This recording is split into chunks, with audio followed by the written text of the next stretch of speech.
Mesdames et messieurs les journalistes, c'est avec beaucoup de plaisir que je vais vous faire lecture du communiqué du Conseil des ministres du jeudi 15 juin 2023.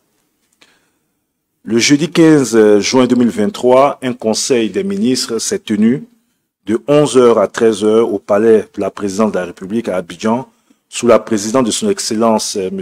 Alassane Ouattara, président de la République, chef de l'État.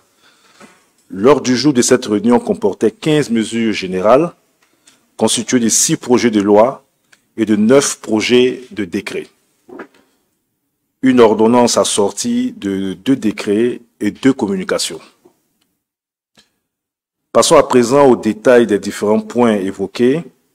Le Conseil a adopté 6 projets de loi dans le cadre donc des mesures générales.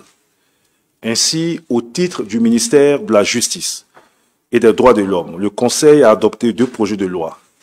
Le premier projet de loi modifie la loi du 14 décembre 1961 portant code de nationalité tel que modifié par les lois du 21 décembre 1972 et du 17 décembre 2004, les décisions du président de la République du 15 juillet 2005 et du 29 août 2005 et la loi du 13 décembre 2013.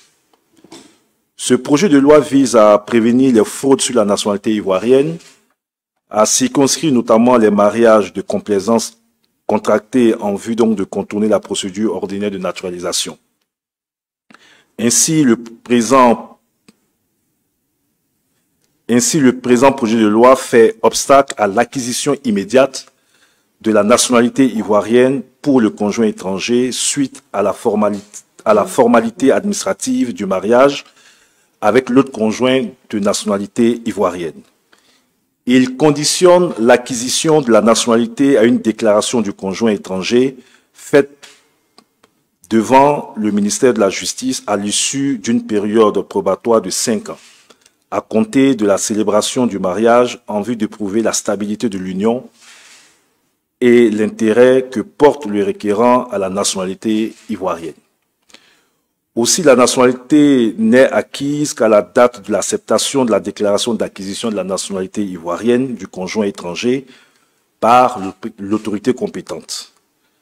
Le deuxième projet est relatif à la protection des emblèmes de la Croix-Rouge, du